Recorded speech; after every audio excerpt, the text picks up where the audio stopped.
Everyone, and welcome to the Boeing Company's fourth quarter 2024 earnings conference call.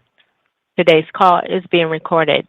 The management discussion and the slide presentation, plus the analyst question and answer session, are being broadcast live over the internet.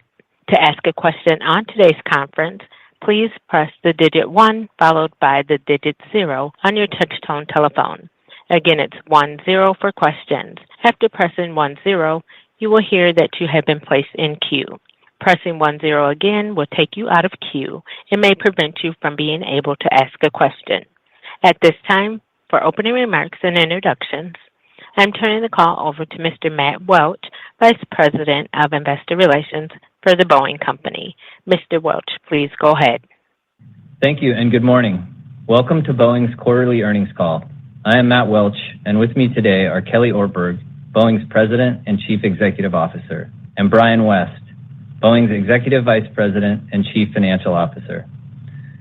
And as a reminder, you can follow today's broadcast and slide presentation at Boeing.com.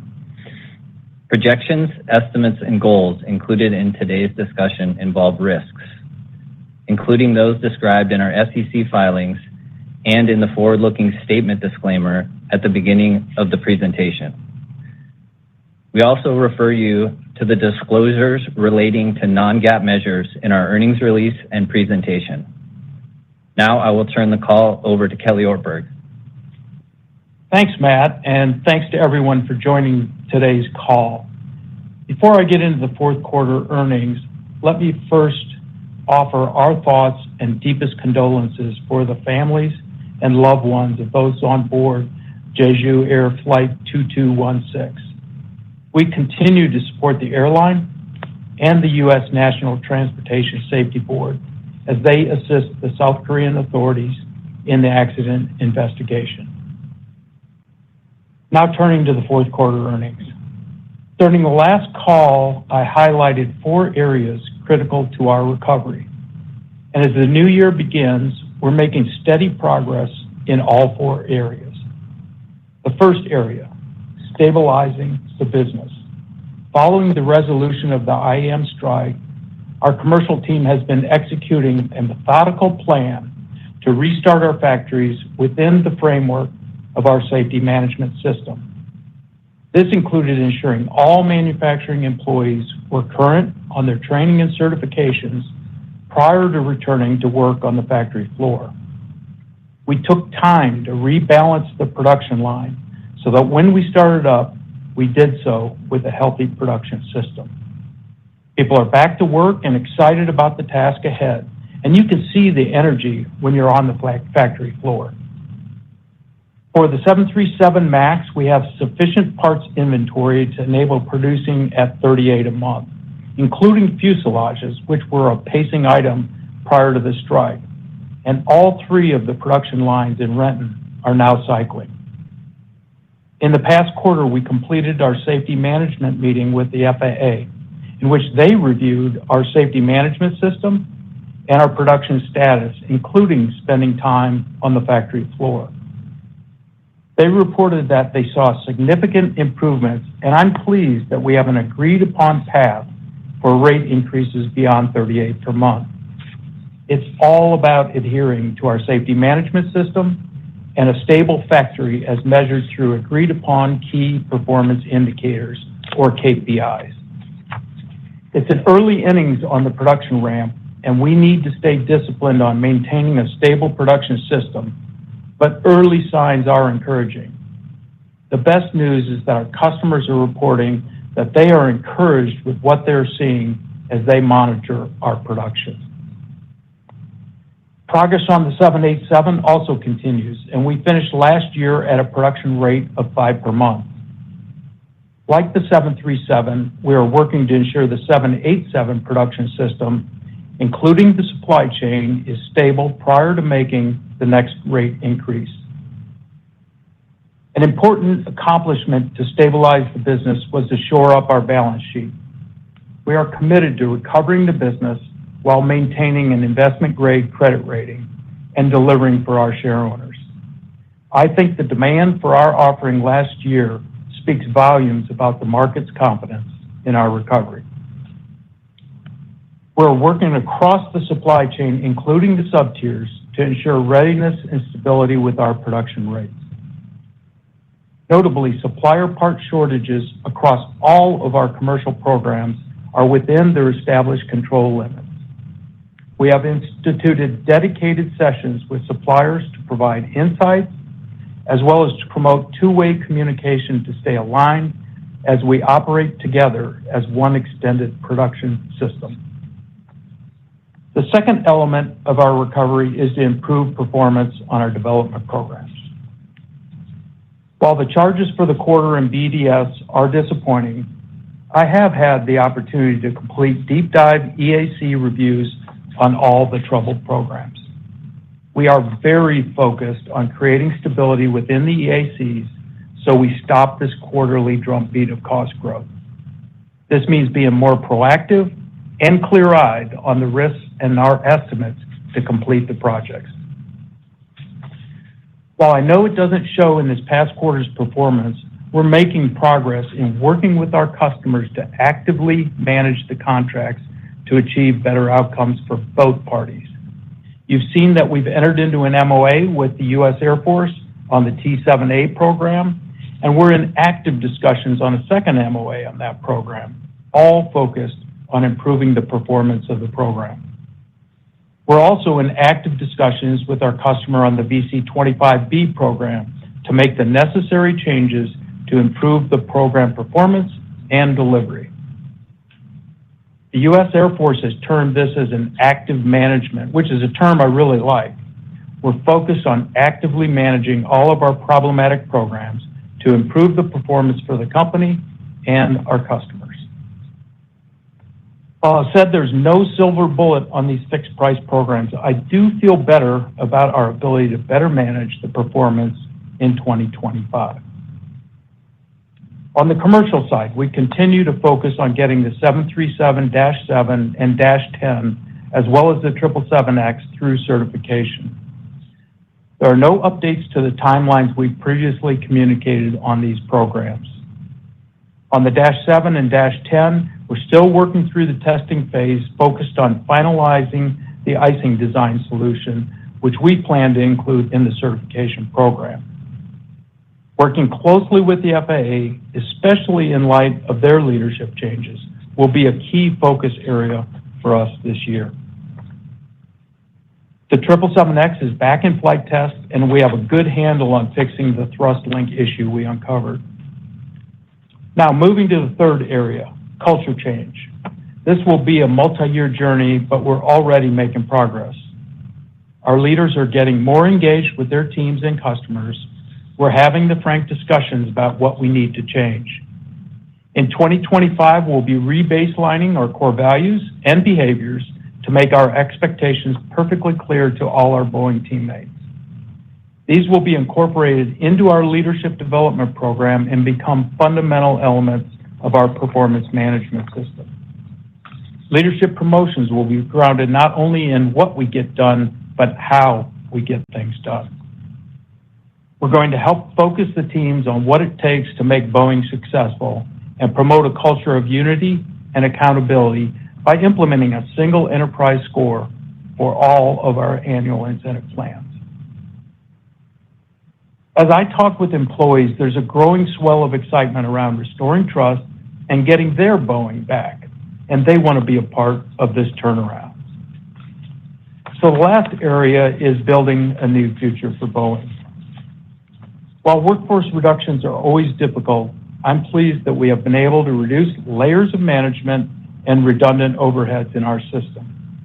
This will serve us well as we establish a less bureaucratic, more focused and agile operating environment for our future. We're preparing for the road ahead by continuing to make important investments in our core business while streamlining our portfolio in areas that aren't core to us. So let me wrap up by saying that the markets we serve are robust and growing. Demand for our core commercial and defense products and services remains strong.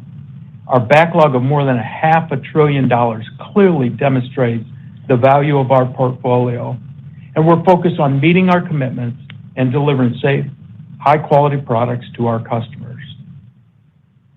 I do want to acknowledge and thank the incredibly talented employees at Boeing. Your resiliency and commitment gives me confidence in our path forward. It's going to take all of us working together. Next, let me turn it over to Brian to cover the operating results, and after that, we'll be happy to take your questions. So, Brian, over to you. Thanks, Kelly, and good morning, everyone. Let's start with the total company financial performance for the quarter. Revenue was $15.2 billion, down 31%, primarily driven by lower commercial deliveries associated with the IAM work stoppage.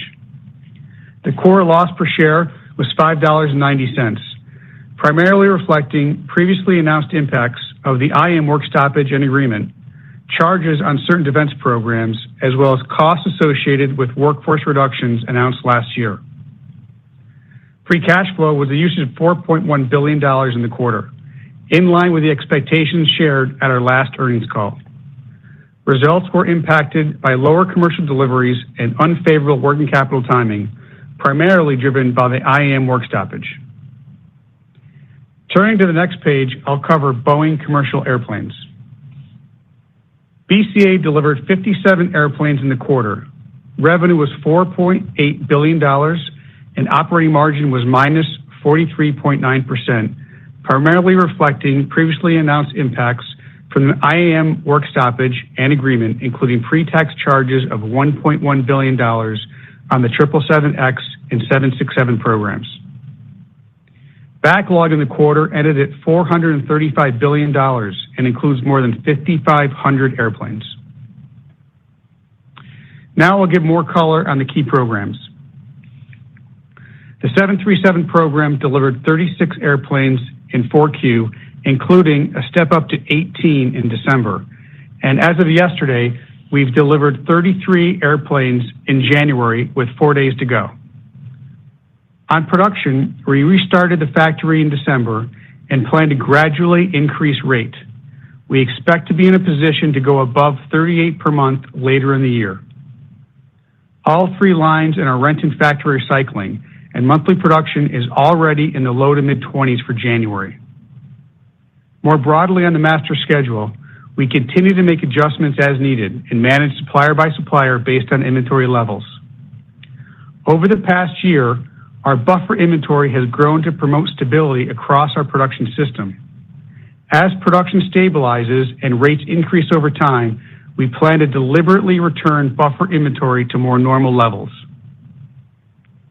The quarter ended with 55 737-8s built prior to 2023, the majority for customers in China and India, down 5 from 3Q, with about another 10 already delivered in January.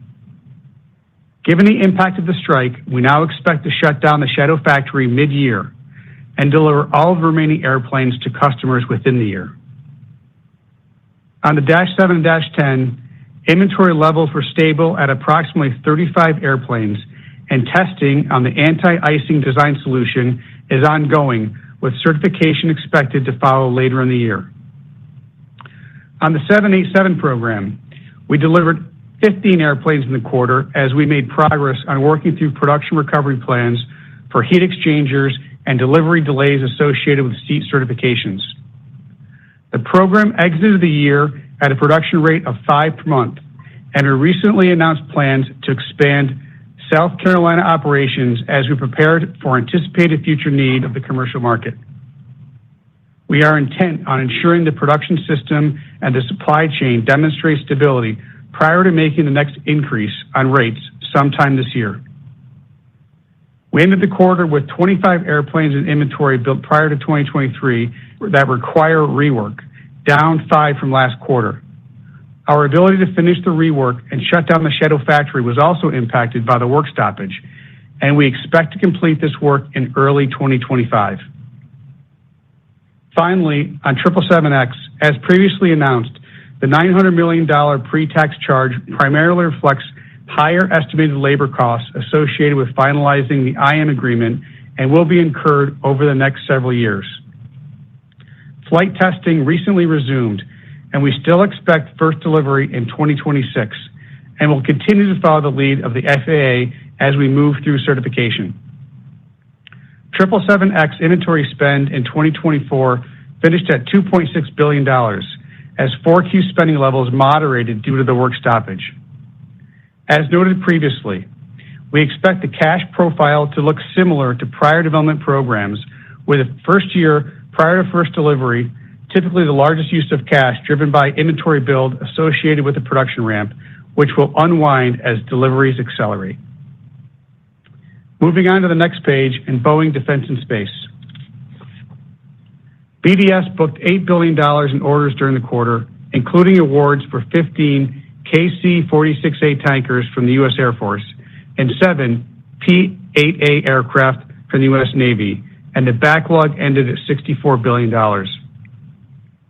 Revenue was $5.4 billion, down 20% year over year on volume and program charges, and operating margin was minus 41.9%. BDS delivered 34 aircraft and 2 satellites in the quarter, including the final T-7A EMD aircraft to the U.S. Air Force. The 15% of the portfolio comprised of fixed-price development programs recorded a $1.7 billion pre-tax charge as previously announced. The fixed-price development cost pressures were driven by the KC-46A and T-7A programs, with KC-46 primarily reflecting higher estimated manufacturing costs, including the impacts of the IAM work stoppage and agreement, and T-7 driven by higher estimated production costs on contracts in 2026 and beyond. Roughly one-third of these new charges will work through the cash flows in the next few years, with the remainder spread over the coming decade.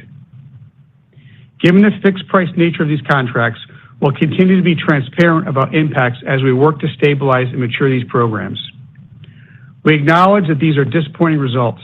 These are complicated development programs, and we remain focused on retiring risk each quarter and ultimately delivering these mission-critical capabilities to our customers.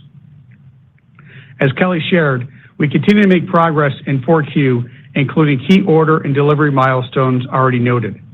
Importantly, the updated acquisition approach for the T-7A is a proof point for how we are working with our customers to find better overall outcomes for both parties, and those efforts will continue as we work through other parts of the portfolio. On the 25% of the portfolio, primarily comprised of fighter and satellite programs. Our fighter programs again recognized losses in 4Q due to disruptions associated with the F-15EX ramp-up and the F-18 production wind-down. We also recognize impacts across satellites and a few other legacy platforms tied to development realities as we work to refresh the capabilities of these platforms to support our customer needs.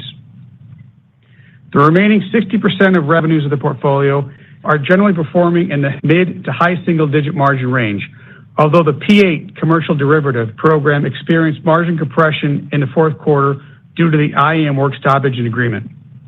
While still more work in front of us, we continue to be confident that BDS margins can improve to high single-digit levels in the medium to longer term. The demand for our defense products remains very strong, supported by the threat environment confronting our nation and our allies.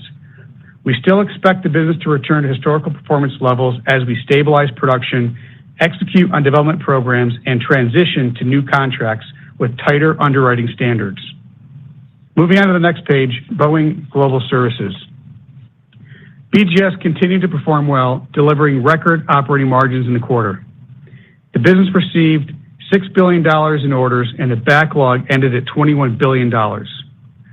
Revenue was $5.1 billion, up 6%, primarily on higher commercial volume.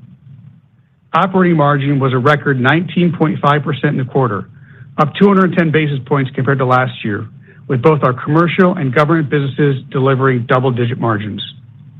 In the quarter, BGS secured awards for C-17 sustainment, as well as a contract for F-15 Japan Super Interceptor upgrade and services from the U.S. Air Force. BGS is a terrific long-term franchise focused on profitable, capital-efficient service offerings and executing well with mid-single-digit revenue growth, mid-teen margins, and very high cash flow conversion. Turn to the next page, I'll cover cash and debt. On cash and marketable securities, we ended the quarter at $26.3 billion, primarily reflecting the successful $24 billion capital raise in October, partially offset by the free cash flow usage and debt repayment. The debt balance ended at $53.9 billion, down $3.8 billion in the quarter, driven by the early repayment of a $3.5 billion bond originally set to mature in 2025.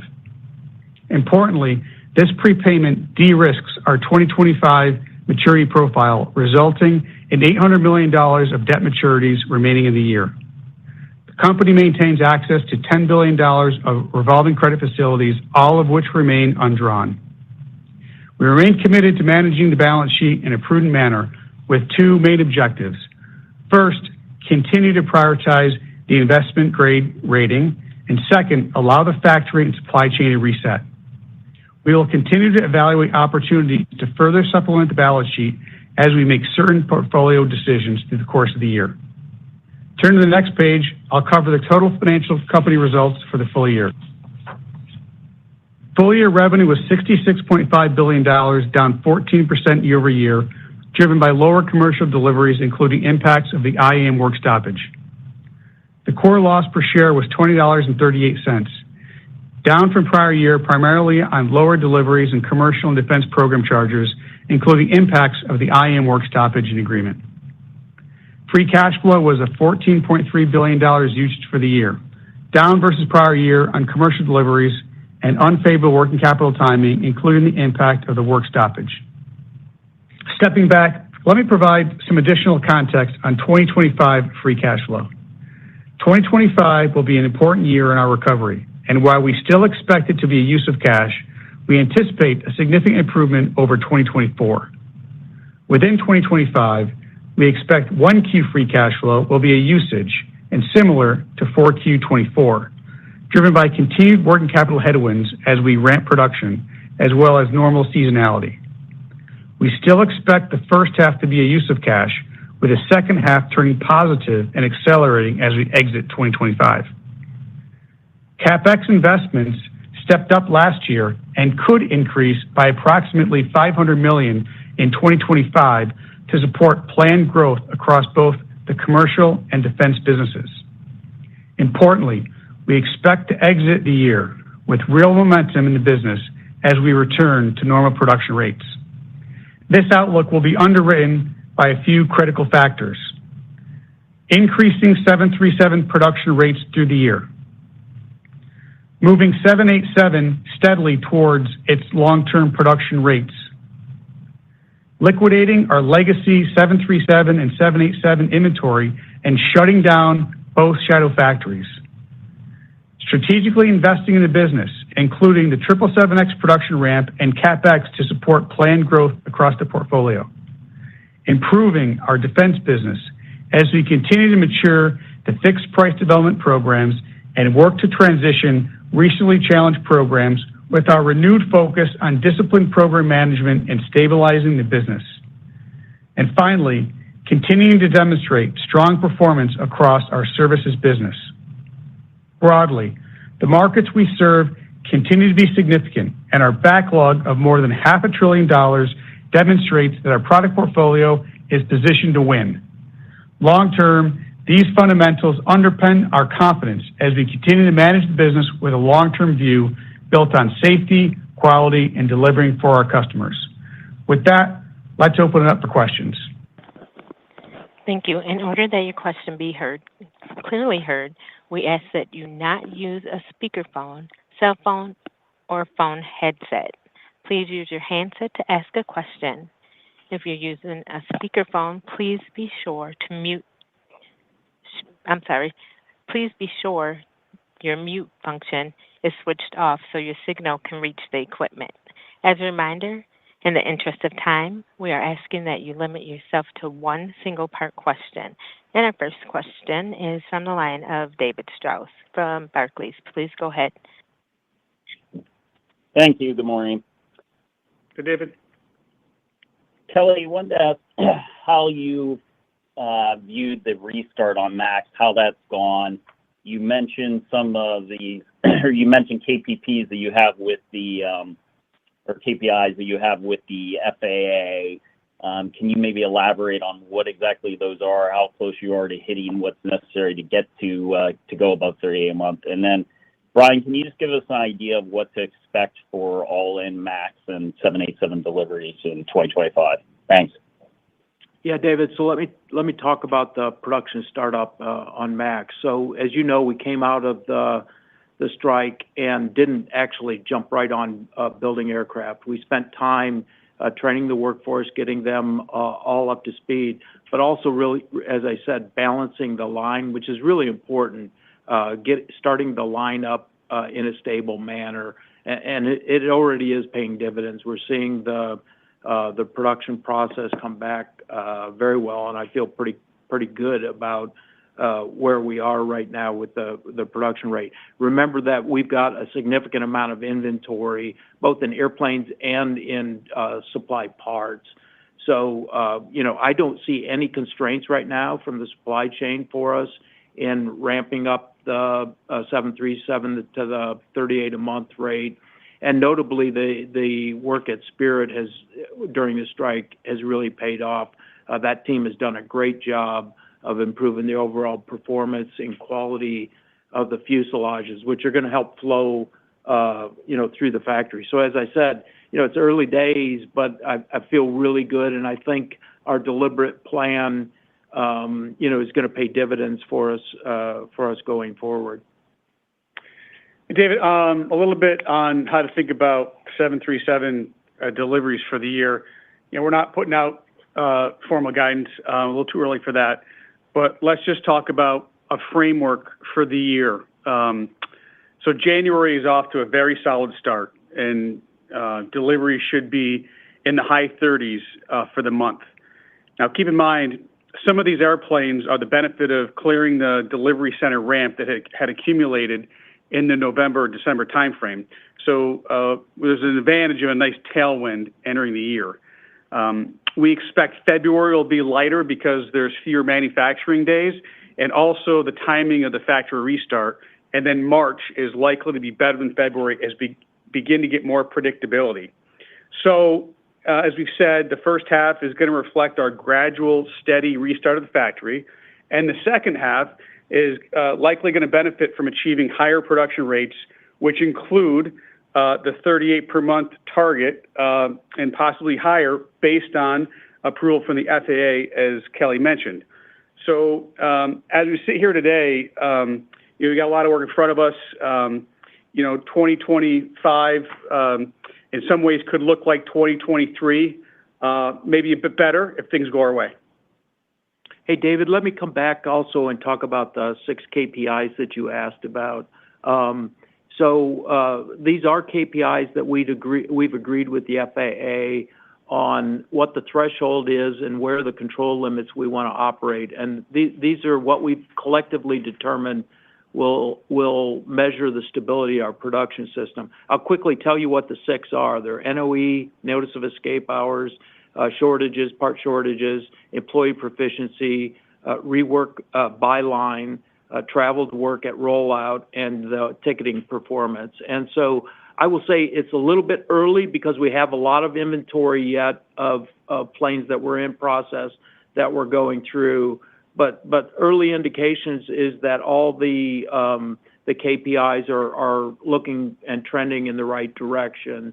So I feel, so far so good, but it will be important to see and continue to measure these KPIs as we continue to ramp up. And remember, we need to get to 38 and show stability at 38 with these KPIs, and we won't go to the FAA for a rate increase. We won't request one if we don't see these KPIs performing the way that we want to. And so, I think we've got a disciplined approach. As I said in my remarks, I'm pleased that it's pretty well grounded in facts and data, so there's no subjectivity here as far as what it's going to take. But we got to perform, and Stephanie and the team are clearly focused on performing to these KPIs.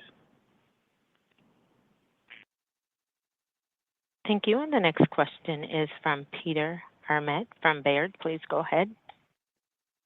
Yes. Good morning, Kelly and Brian. Hey, Brian, maybe if you could walk us through a little bit on the free cash flow dynamics for 2025. I know you called out a few things, some of the moving parts, but just, thinking about working capital headwinds or 777X spend or BDS losses. We've been estimating about a $5 billion outflow this year. I think it's a little above the consensus at 4. Anything to highlight that you could help us maybe that potentially could be, reduce that outflow, or how are you thinking? I know you gave us the first half versus second half dynamics, but anything else that you could provide more color on? Thanks. Yeah, sure, Peter. So 2025 free cash flow is largely going to be consistent with what we'd said at our October earnings call, with the two adjustments that I noted, which is CapEx a little bit higher based on some growth programs that we're anxious to invest in, and the impact of a few $100 million based on the updated BDS charges. So it's consistent with those two adjustments. Now, in terms of profile, as we've discussed and you mentioned, the first half will be negative, the second half will be positive. It'll be a net usage in the calendar year, but importantly, positive momentum as we accelerate cash flows exiting the year that sets us up very nicely for 2026. Now, in terms of levers, the first half of the year, BCA is going to be negative, driven by the working capital usage and continued investment in the 777X program. BDS is going to be negative due to the prior period charges running through, as well as normal seasonality as pertains to customer receipts. And BGS is going to be nice and steady contributor in the first half. As we go into the second half, BCA is expected to flip positive, because then it'll get the benefit of the working capital as deliveries accelerate while we still invest in the 777X program. Again, it's all going to be a function of our ability to work those higher deliveries in the back half. Now, BDS is going to move positive despite a continued drag from the charges, primarily from the benefit of favorable receipt timing that's natural and seasonal in that part of the business.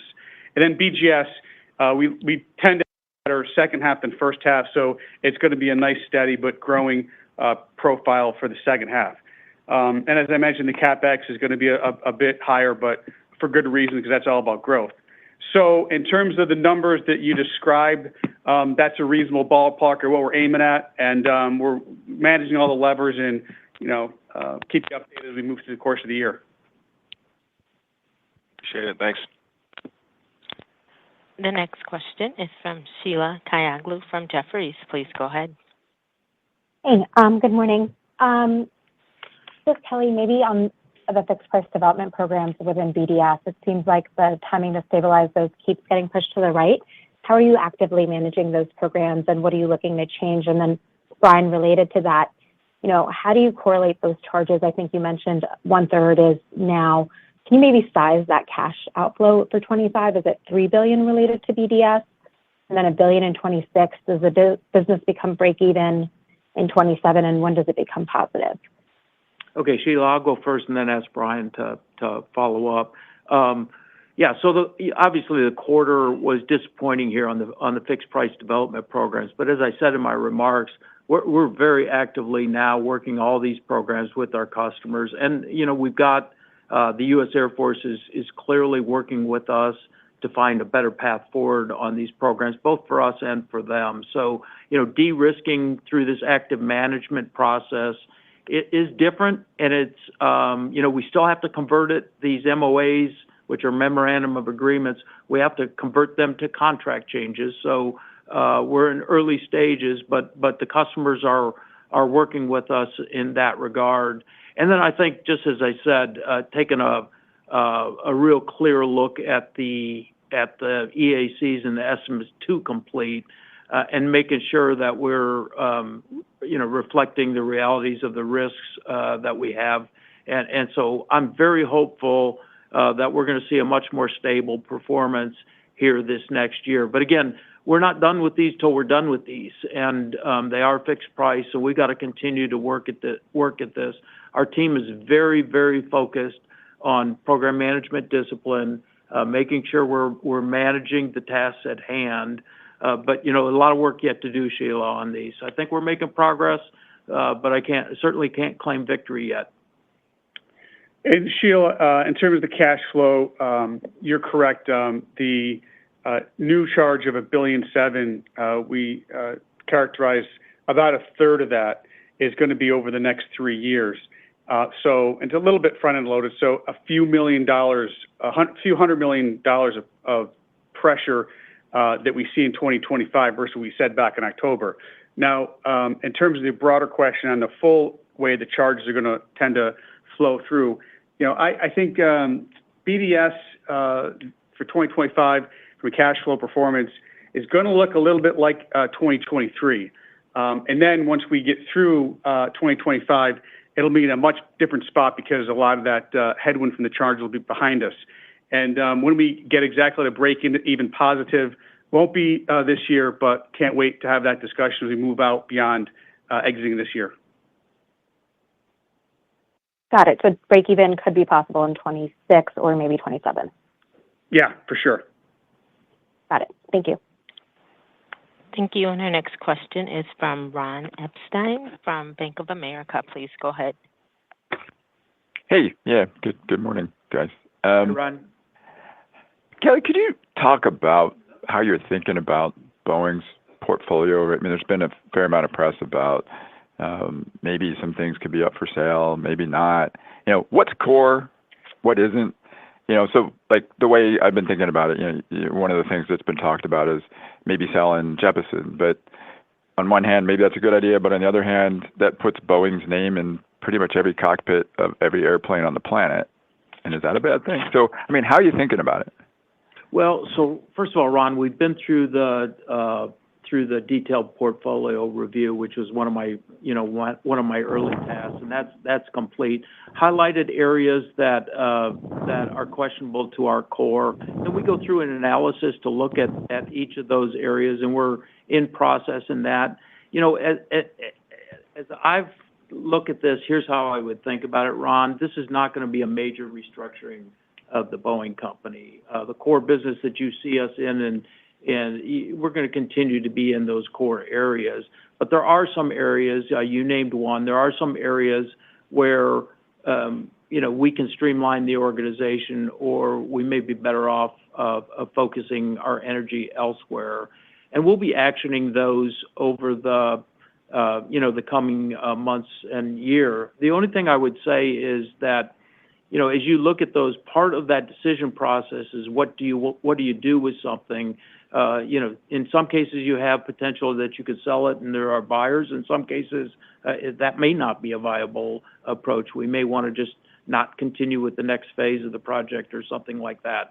So we're going through that, but I think if I give you any guidance, think of it as more pruning the portfolio, not cutting down the tree. Got it. And you'd expect maybe we'll know more about this in the next 12 to 18 months, something like that? Yeah, I can't really speak about individual portfolio decision areas, but as they come along, obviously you'll see what we're doing there. Got it. All right, thank you. Thank you. The next question is from Miles Walton from Wolfe Research. Please go ahead. Thanks. Good morning still. So on the supply chain and maybe the Spirit integration, how key is that to your ability to get to 38 and then get above 38? And then if you could just quickly touch on the 787 and the supply chain constraints you're observing there, specifically on interiors, and if heat exchangers are still the issue, and how quickly you expect those to release within the context of 2025. Thanks. Yeah, Miles. So look, on Spirit, I don't view Spirit fuselages as a constraint right now for us to get to rate 38.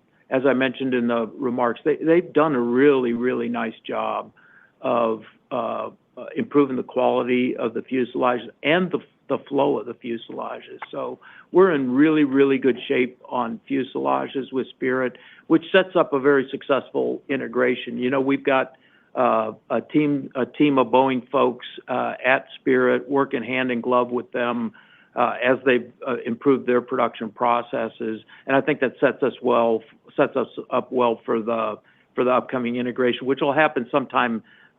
Still, we're projecting middle of the year. Relating to 787 inventory, supply chain, as Brian said in his remarks, I think we're working through the heat exchangers. We're still need some additional improvement there, but all the improvements look good. Seats remain a challenge for us, and it's not the seat.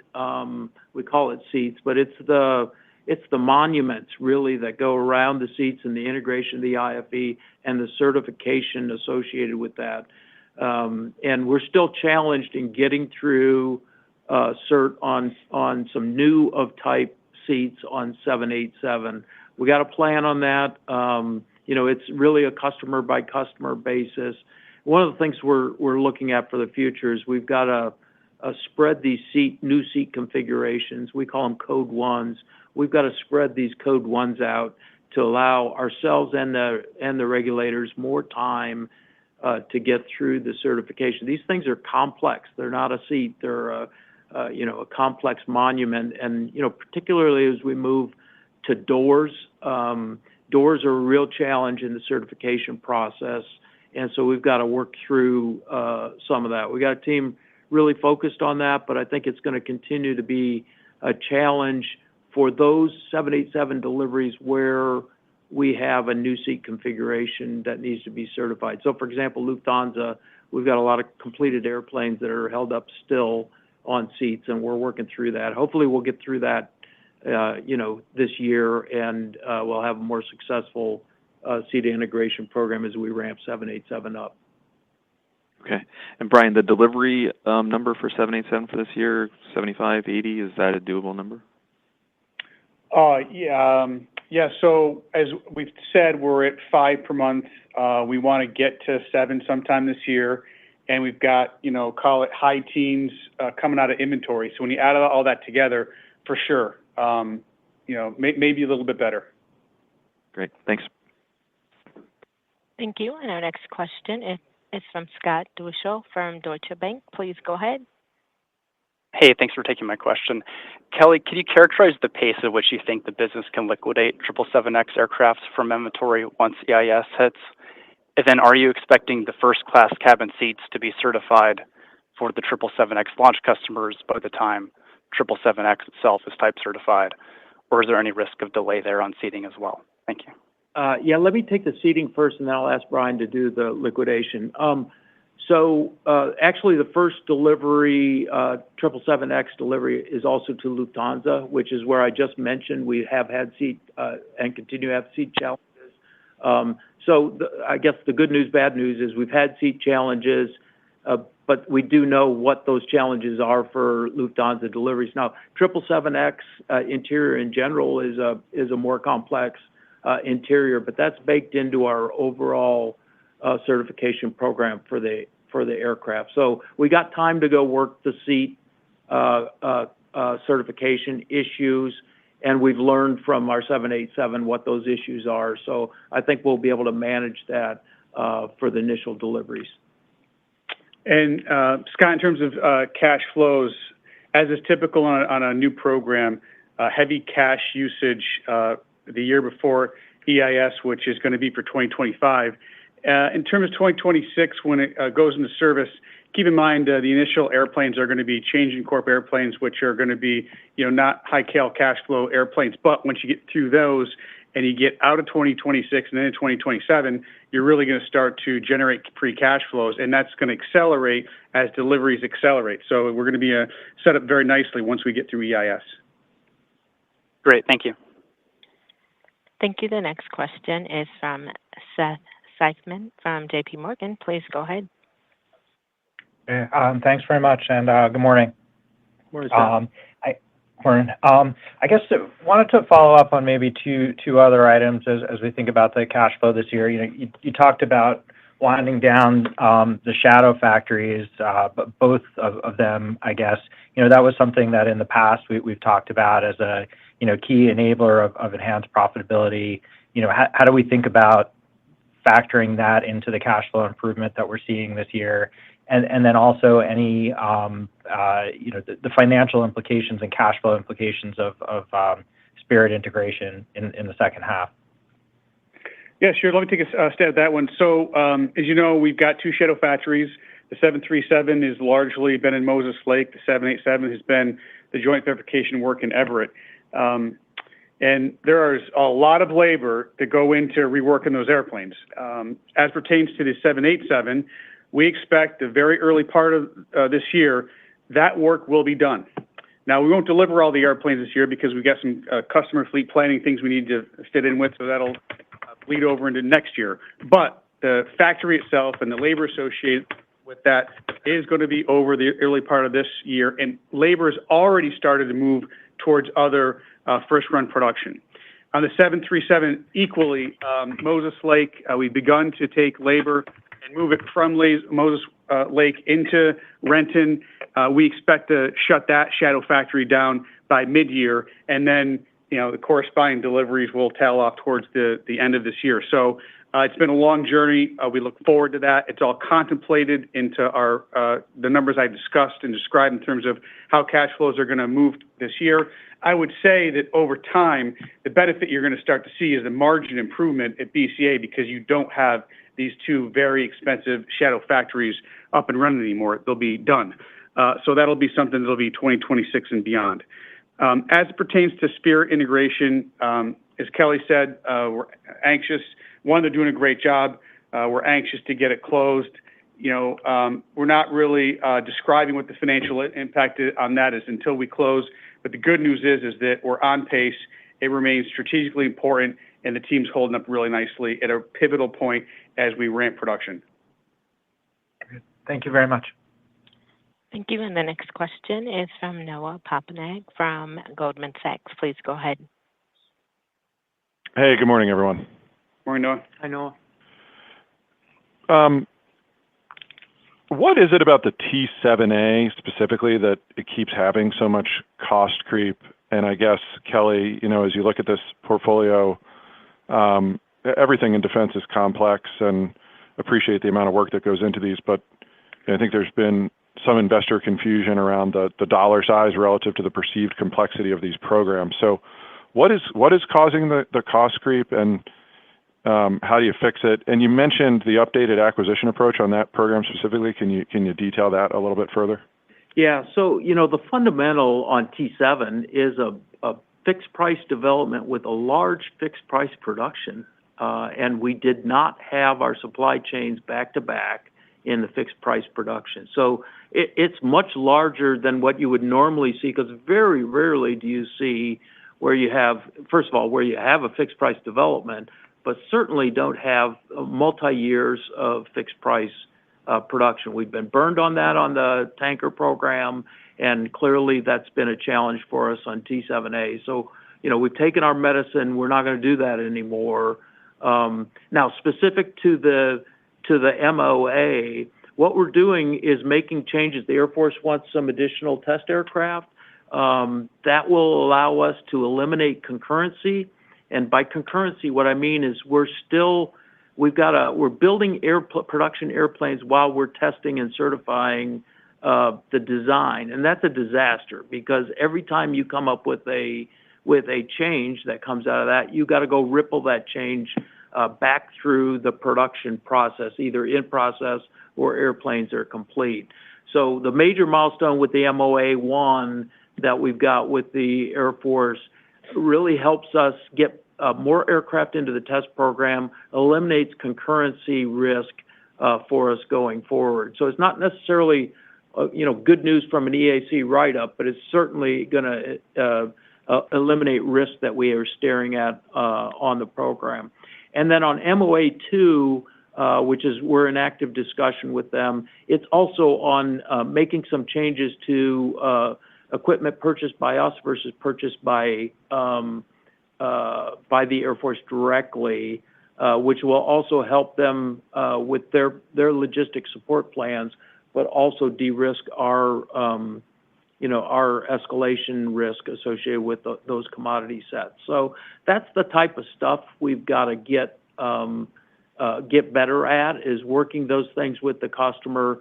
But the fundamental to this is, a fixed price development with a fixed price production option, and not having your supply chain back to back, is not a good recipe. And we've learned, and we're not going to do that anymore.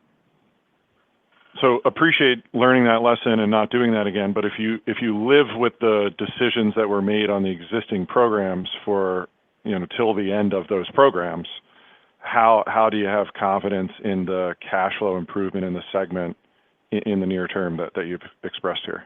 Well, so, I mean, we do an estimate at complete and look at the estimate to complete. So much of the charges that we're taking are not actual charges for overruns to date.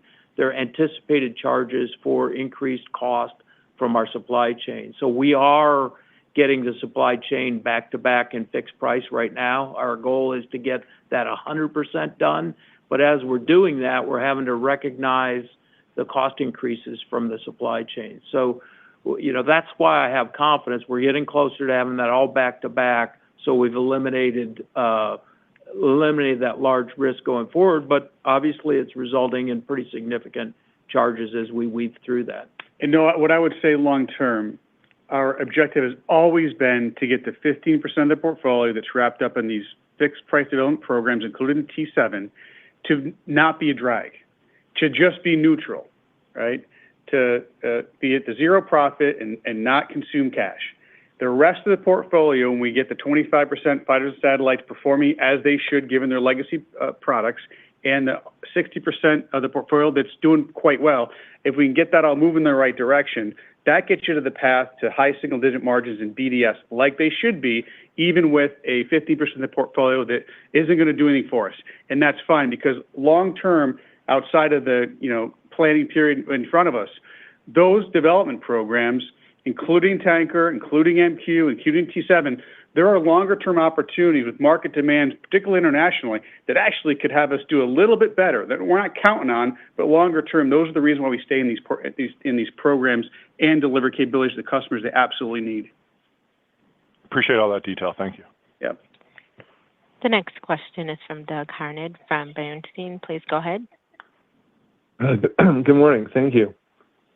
It sounds like you're in very good position right now to get to the 38 a month level, given that you're already at in the 20s on the max. But historically, upward rate breaks have been pretty challenging. And when you look beyond the 38 a month to 42 and subsequent rate breaks, how are you thinking about what you need to get done to make sure that you have the right team in place to make those rate breaks happen, given that a lot of people have left over the past 5 years or so? Yeah, as I look at that, I'm less concerned about our, the people resources to do that. I think we're in good shape. Once we get to these higher rate breaks, the most important thing is that we have the supply chain ready and mature. And one of the things we're doing right now, because, we've forecasted rates that the supply chain has built to, and then we haven't met those rates. So I want to make sure that supply chain isn't making independent decisions on readiness for these out-year production rates and continuing to invest in the capacity that they need to supply us. So we've started that, as I said in the open remarks, open communication. And what that means is at various levels, including CEO level, we're making sure that they are investing in their supply chain. And if they're not, they're talking to us about why, and we're working through what we do to make sure that we don't get to a point where we're ready to get to the next rate increase and the supply chain stability is not going to be there. Now, remember, these KPIs that I talked about earlier, those are going to stay with us for each rate increase. So we won't make a rate increase if we do. Well, we won't be approved for it, but we won't request it if our production system isn't showing that these metrics are indicating stability. So we got to continue to work that, but I'm not too sure or too concerned about the overall staffing level of the production resources. It's probably more focusing on the supply chain for that growth. And Doug, the other good news is the facilitization. We're cycling it 3 lines in Renton, as Kelly mentioned, and we've got that 4th line in Everett. And that is going to create a lot of flexibility for us as we think about those rate breaks. So not only is it labor, parts, supply chain, et cetera, but the facilitization is there as well. So we feel pretty confident the tools are all there in place. And of course, the demand's there, which is beneficial. And is there anything you would point to in the supply chain that you particularly want to focus on to make sure you don't run into an issue when you take your next break up? No, not in particular. I think there's multiple areas that we'll work with all of our tier one OEMs probably have a commodity in their portfolio that we want to make sure. But it's generally more in the commodities where there's long lead components like forgings, castings, that kind of stuff. I'm less worried about electronics. That's a pretty easy area to scale, but it's where you have to invest in that second and third tier supply chain that we want to make sure that they're making those investments and they haven't hedged their bets and don't believe we're going to build the airplanes, and then we find out that we don't have the capacity there. And, one of the things that we're working very closely with GE on is that the overall, making sure they understand our overall market demand as well as the aftermarket demand for the engines as well, because they've got a big challenge with supporting our rate increases, our competitor rate increases, and managing the aftermarket. And, I work very closely with Larry and his team to make sure we stay aligned. Very good. Thank you. The next question is from the line of Jason Gursky from Citi. Please go ahead. Hey, good morning. Brian, one for you, and then just a quick one for Kelly as well. Brian, for you, BCA margins.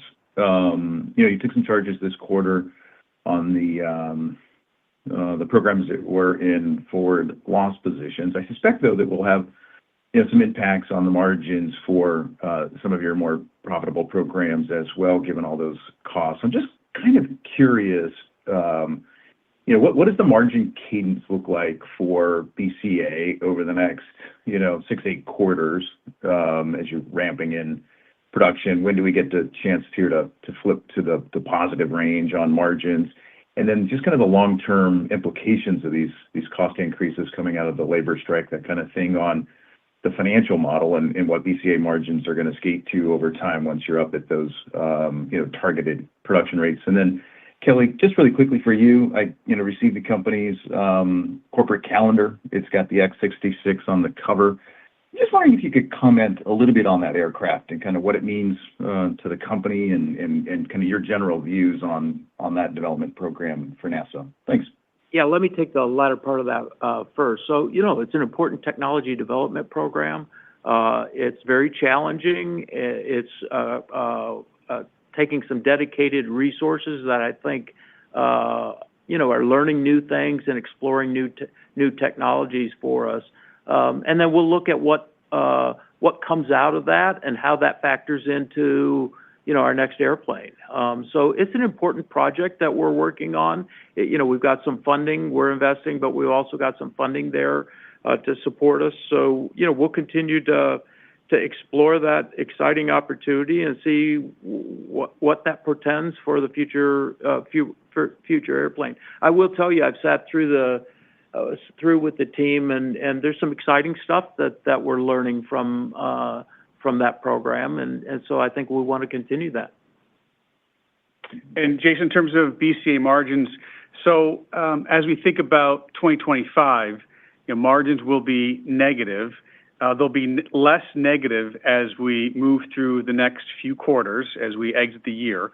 And then, beyond that, we're going to, expect them to get better in 2026. We're not going to try to characterize it quite yet. It's too early. But in terms of the longer-term profile, the IAM agreement did put pressure, but keep in mind, we're talking about a cost that's less than 5% of the airplane. Now, it's a little bit of pressure, but I characterize that versus the massive productivity benefit that we're going to enjoy by having 2 shadow factories behind us and a rate ramp that's going to accelerate productivity naturally. So it doesn't disrupt our margin expectations over the long term. A lot of work in order to, get this pressure behind us, but plenty of levers that we think work towards our favor that doesn't necessarily disrupt the long term. Okay, thanks. Thank you. Thank you. The next question is from Gavin Parsons from UBS. Please go ahead. Thanks, guys. Good morning. Good morning. Just wanted to follow up on that BCA margin question a little bit with the price side of that, the price cost mix. How much of MAX 10 starting to contribute helps drive the margin up? How much of, kind of escalators or realized price increases over the coming years? And then a quick clarification on inventory, just how much cash is tied up in both completed aircraft and WIP? Thank you. So in terms of the profile for BCA, of course, we've got a backlog that is in place that has embedded escalation in it. That hasn't changed. That's good. And in terms of our supply contracts, they're vastly signed up until end of this decade. So that doesn't really disrupt the near term or even the medium term per se. I will tell you, though, as we move forward, we will expect any kind of inflation pressure to be offset by an expectation that we continue to drive productivity. So we think we'll be able to manage that mix. More to come as we move out of this year and get into more of that normal, stable position. But nothing right now would suggest it's going to disrupt that long-term margin outlook that BCA has enjoyed historically. And of course, some of the mixed benefits that you mentioned, both the 10 on the 37 and the 10 on the 87 are going to be natural tailwinds, including the consolidation at Charleston that we've always talked about and we still feel very good about as we move towards normal production rates. So more work to do, but no big disruptions we see as we sit here today. In terms of the inventory, we've got $87.5 billion worth of inventory in the company right now. That is too much. Now, it's been an investment in stability, and we're committed to make that investment so that we can get the factories in the right spot.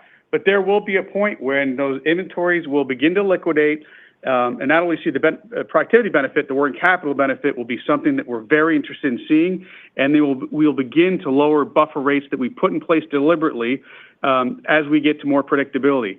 So that is the big cash flow benefit that we're going to see over the next couple of years-ish. And it's all because we've been sitting on this big investment that we look forward to having unwind with deliveries. And that's what we're focused the team on out in Seattle. Thank you. Thanks, Gavin. And Lois, we have time for one final question. Thank you. And that question is coming from the line of Gautam Khanna. Please go ahead. Yeah, thanks for the detail on the call. I just wanted to put a finer point on when you expect to be at 38 a month in terms of deliveries on the 37 and when realistically you could get to 42. I know you mentioned this year, but if you could put a finer point within the year. Thank you. You know what? I'm not putting a finer point on it, both externally nor internally. We're going to go to that rate when the KPIs say that we're going to go to that rate. And we'll just see how that plays out. I mean, like I said, things look encouraging so far. We got a lot of work yet to do, and we'll make those rate increases, hopefully sometime so that I do want to get through the rate 38 approval and move to that next rate of 42, get through the approval this year and get to that 42 sometime towards the end of the year. But we'll put exact dates on it once we know and feel better about our KPIs and how the trends are indicating. Yeah, thank you. That's part of why we're not providing guidance yet. I think we got a little bit more work to do to see the system get stable before I feel like we can provide guidance to you that we have a reasonable expectation that we'll be able to meet that guidance. So more to come as we mature. Things are off to a good start, but we got a lot of work yet to do.